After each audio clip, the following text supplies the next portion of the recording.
what goes into a single food parcel. So try to set the food bank up so that, you know, all the local products that you find in the supermarket, you know, are quite visible, and you know, the ones that are the go-to for, like such as baked beans, spaghetti. So we just try and sort of like give them the standard, which is basically the baked beans. That's the go-to. And then, so what I'm doing here is a single food parcel, so that just requires 2 tins of 2 baked beans, 2 spaghettis, and then we go to fruit, tin of fruit.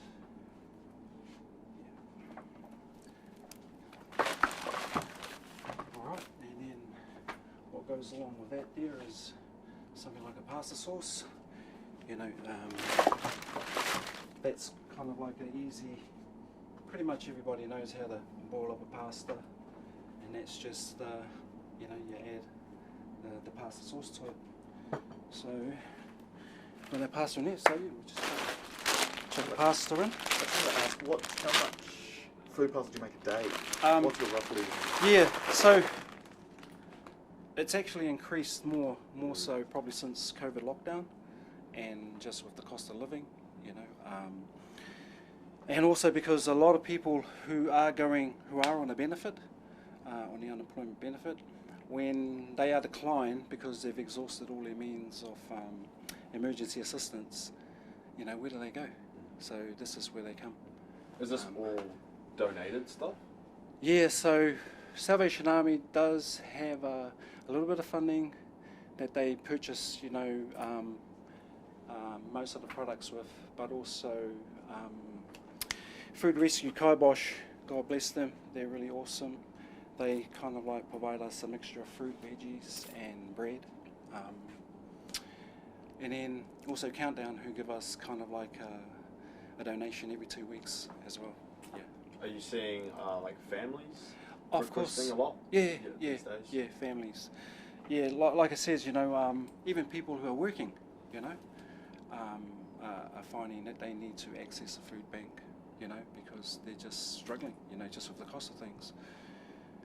And yeah, so anyway, should we just carry on with the? Yeah. Okay, so you want to put a bit of rice in there, because these are all the simple things that people are able to cook up.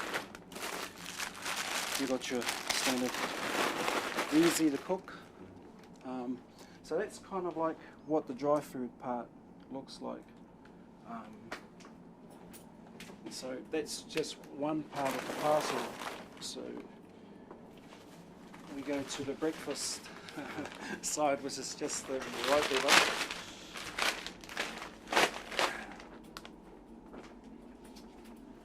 But that normally just looks like some wheat bix. Sometimes we have an option of porridge, but we're out of that. Yep. Put the sugar in there.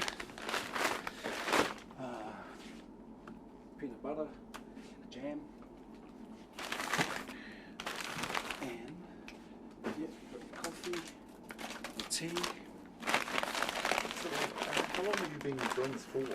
Oh, well, Salvationarmy threw me a lifeline 12 years ago, and but not necessarily in this part. I've actually just moved into this area here full time this year. And yeah, but I normally run a drop-in centre. What's the change? Have you seen a drastic change in the child poverty in New Zealand? Have you seen that in your 12 years of working for Salvationarmy? I think it's always been there.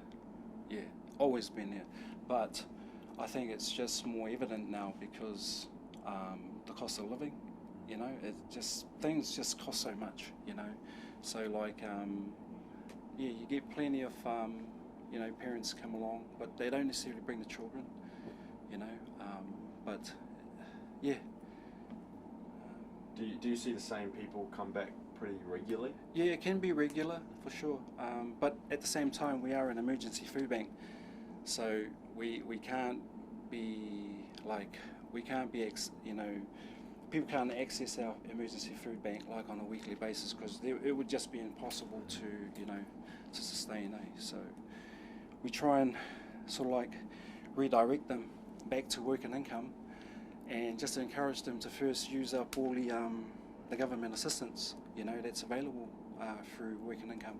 And it's only when they've exhausted all the means of the help from there, that's when we're kind of like this, the place to go to. Do they have to do anything to like prove they need this now, or? So in the past, like the food banks have got their own criterias. Ours was, a little bit tight, but I think this year they've decided to just sort of like try and take out the hoops unnecessarily for people to be jumping through. So we used to require for them to bring proof of a declining letter from Work and Income just to show that they've exhausted all their means of assistance. So yeah, we've moved that out of the way, and basically it's just the narrative that takes place on the interview table is basically, we pretty much just want every person to just, it's based on an honest conversation, and so when there's no other finances through Work and Income available, they come to us and everybody wins.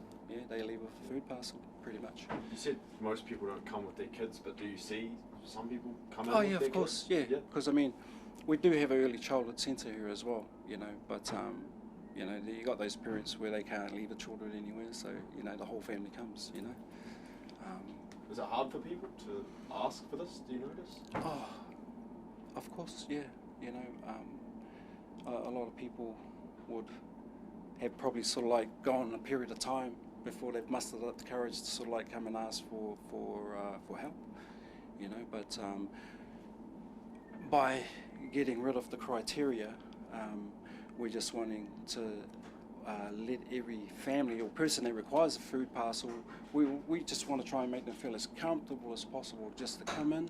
It's okay, Yeah, but it is difficult, especially Pacific Island people, mind you, it's right across the board. Everybody feels shy about asking for help, yeah.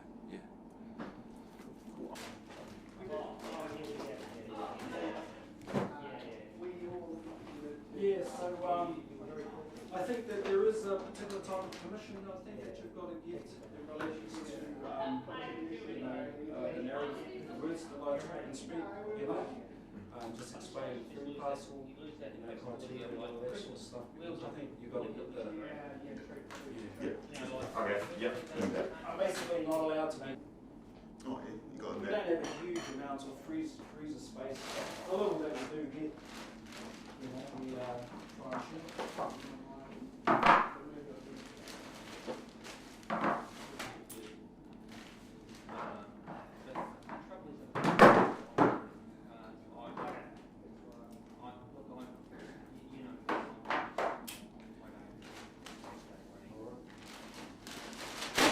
Cool, yeah, go for it.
go for it.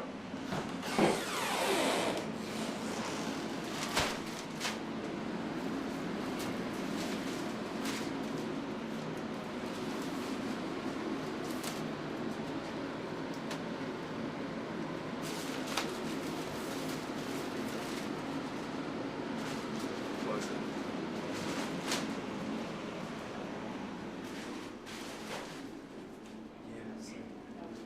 Well, hey, it was like I got locked in there. It didn't look like I was comfortable enough because you know, I turned around and she'd gone.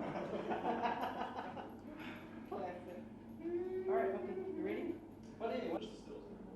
Nice. Thank you. Will it go on tonight? Or Yeah, well, yeah. The reporter is currently stressing with this. Yeah, exactly what he wanted, but this is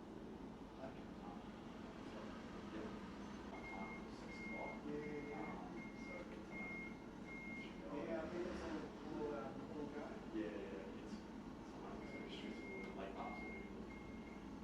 What hours do you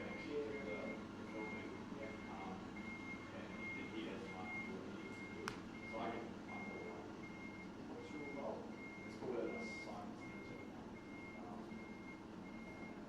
And if you do an interview, maybe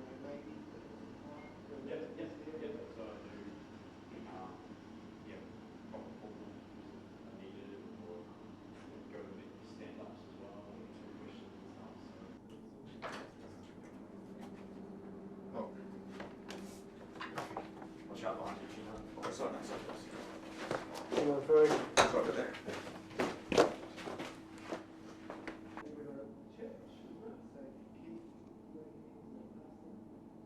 And then through that door there's another very council or budget advisor and senior services with. And then you go through that door to the reference line.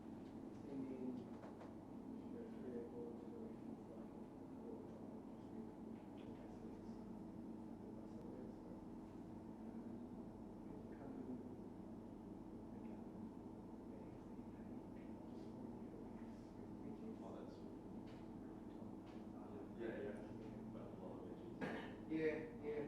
So you just makes the place better, Yeah. in your one. Yeah. Yeah, that's right. Now, we got free veggie in the food thing, but it does go on what can I say? We always get delivery on Tuesday, so Monday,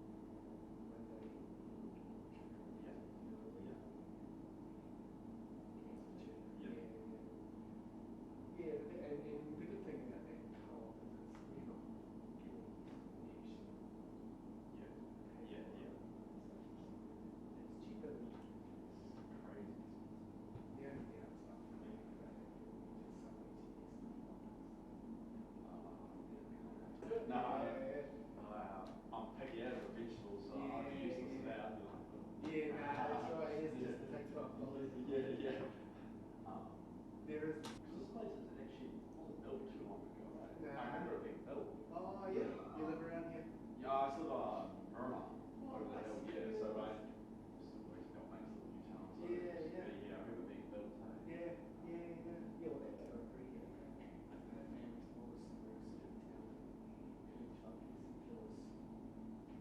So it's good to bring them just together. Yeah. And it's mainstream, yeah. It's so yeah, is that journalism? Yeah, journalism. Yeah, so that's my major. Yeah. Minor media studies. Yeah. And then Cool.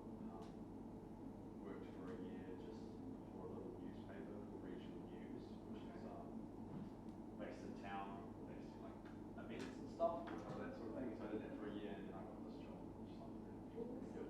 It's good to get into Yeah. something. Yeah, one of the bigger companies. Is there heaps of opportunity for you to move around like different jobs? Yeah, there is actually. They're quite good at like keeping things internal. So if like someone, if a reporter left in Wellington, even in Auckland, they usually like to hire up through their own organisation. So that's the thing. Like they've already told me, we see you being here for a long time. Is Wellington home? Did you grow up? Yeah. Born and raised, lived in, grew up in Strathmore.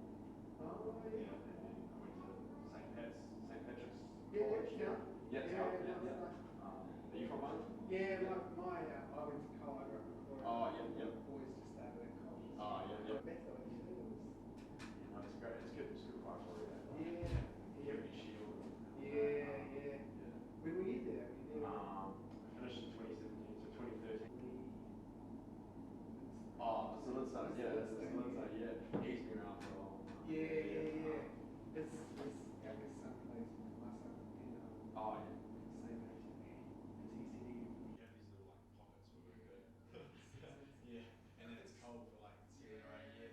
Did Stream come up with They beat us this year as well. Oh, We came really? third. Yeah, right. Yeah, we really you still play rugby?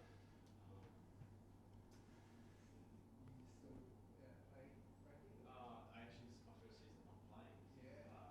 This job's because you can't really balance it all. So you're taking.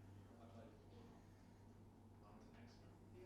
In my time. So me and London Maximum played for the under 85 G grade for the last few years, which is just like real social. Having time.